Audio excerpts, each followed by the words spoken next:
ദോശകൾ പല വിധമുണ്ട് അല്ലേ? അപ്പോൾ കുട്ടികൾക്ക് ഇഷ്ടപ്പെടുന്ന രീതിയിൽ, ചില കുട്ടികൾക്ക് ദോശ ഇഷ്ടമല്ല. അപ്പോൾ അവർക്ക് ഇഷ്ടപ്പെടുന്ന രീതിയിൽ നമ്മൾ ഷേപ്പിൽ ഉണ്ടാക്കുകയാണെങ്കിൽ അവരത് കഴിക്കുന്നുള്ളൂ. എൻ്റെ കൊച്ചുമോൻ അങ്ങനെയാണ്, അവന് ദോശ ഇഷ്ടമല്ല. അപ്പം ഞാനിങ്ങനെ പലതരത്തിലൊരു പരീക്ഷണം നടത്തി നോക്കി, പലതരത്തിൽ ഷേപ്പിലുണ്ടാക്കിയപ്പോൾ അവൻ ദോശ കഴിച്ചു. അപ്പോൾ നമ്മൾ പല ഷേപ്പുകളിൽ രൂപഭേദം വരുത്തി നമ്മൾ ദോശ കൊടുക്കുകയാണെങ്കിൽ കുട്ടികൾ കഴിക്കും എന്നുള്ളതാണ്. ചില കുട്ടികളൊക്കെ അവർക്കൊരു കൗതുകം തോന്നുകയും അവരത് കഴിക്കുകയും ചെയ്യും. അങ്ങനെ നമ്മുടെ മനോധർമ്മം അനുസരിച്ച് പല ഷേപ്പുകളിൽ നമ്മൾ ഉണ്ടാക്കി കൊടുക്കുക. അപ്പോൾ അവർക്കതിൽ താല്പര്യം തോന്നി അവർ കഴിക്കുക. ഇതേ കുഞ്ഞുങ്ങൾ ദോശ തിന്നില്ലെങ്കിൽ നമുക്കിങ്ങനെ ഓരോ രൂപഭേദങ്ങൾ വരുത്തി. അപ്പം മോനിങ്ങനെ ദോശ കഴിക്കില്ല. അപ്പം ഞാൻ എന്ത് ചെയ്യും, ഇങ്ങനെ ഇത് ടെഡി ബിയർ അങ്ങനെ ഇങ്ങനെ ഓരോന്നൊക്കെ ആയിട്ട്, ഇത് നമുക്ക് പൂച്ചയാവാം, ടെഡി ബിയർ ആവാം, ഏത് വേണയിലും ആവാം. നമ്മുടെ ദോശ കണ്ട ഇങ്ങനെ കുട്ടികൾക്ക് ഉണ്ടാക്കി കൊടുക്കുമ്പം അവർക്കത് ഭയങ്കര ഇഷ്ടമാവും. ഇനി ഞാനുണ്ടാക്കി ഇതിനെന്ത് വേണേലും നമുക്ക് ആക്കാം, എലിയെ പോലെയോ എങ്ങനെ വേണേലും അതാക്കാം. വാല് മുഴുതു കേട്ടോ, പക്ഷെ തിരിച്ചിട്ടതായിരുന്നു, അപ്പോൾ വാല് മുഴുതു. അങ്ങനെ ഓരോ ഷേപ്പിൽ നമുക്ക് ദോശ ഉണ്ടാക്കി കൊടുത്താൽ കുട്ടികളത് കഴിക്കും. പുരാതനമായിട്ട്, അതായത് എൻ്റെ മക്കൾക്കൊക്കെ ചെറുപ്പമായിരുന്നു, അപ്പോൾ ഞാൻ ഇതുപോലെ കുട്ടി ദോശ ഉണ്ടാക്കി കൊടുക്കും. എന്നിട്ട് അത് കഴിഞ്ഞപ്പോൾ കുറച്ച് വലുതായപ്പോഴത്തേക്കും എൻ്റെ മോളുടെ കുട്ടികൾ ഇങ്ങനെ ഉണ്ടാക്കി കൊടുക്കുമ്പോൾ അവർ പറയുന്നത് എന്താണെന്ന് പറയാം, സ്പാനിഷ് ദോശ എന്നാണ് പറയുന്നത്. ഇതിന് സ്പാനിഷ് ദോശ, അപ്പോൾ കുട്ടി ദോശ, ഞങ്ങൾ അങ്ങനെയൊക്കെയാണ് പറഞ്ഞിരുന്നത്, കുട്ടി ദോശ. ഇങ്ങനെ ഓരോ ഷേപ്പിൽ ദോശകൾ നമ്മൾ ഉണ്ടാക്കി കൊടുക്കുമ്പോൾ, ഇങ്ങനെ ഷേപ്പിൽ ദോശ ഉണ്ടാക്കി കൊടുക്കുമ്പോൾ കുട്ടികൾക്ക് അത് ഇഷ്ടപ്പെടുകയും അവരത് കഴിക്കുകയും ചെയ്യും. അപ്പോൾ നമുക്ക് ഇങ്ങനെയൊക്കെ മറിച്ചിടാം.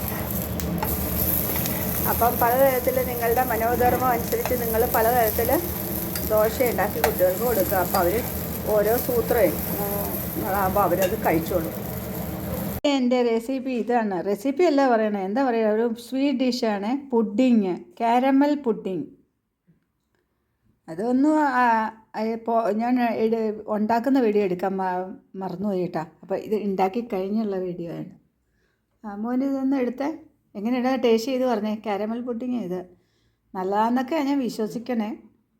ഞാൻ ആദ്യമായിട്ടാണ് ഉണ്ടാക്കണേ. കാണിച്ചു അതിൻ്റെ അകം.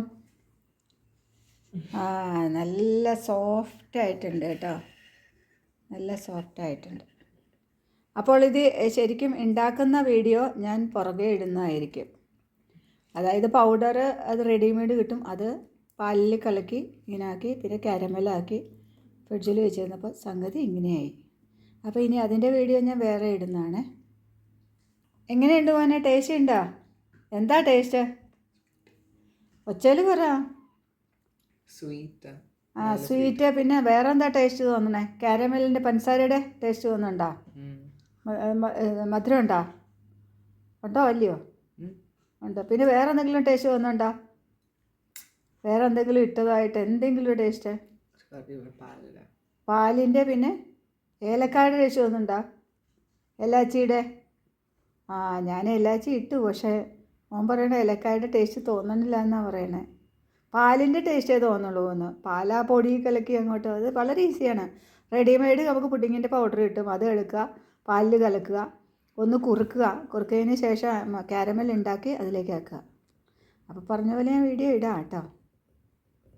ഒരുമാതിരി എല്ലാവർക്കും അറിയാമായിരിക്കും. ഇത്രയേ ഉള്ളൂ കാര്യം.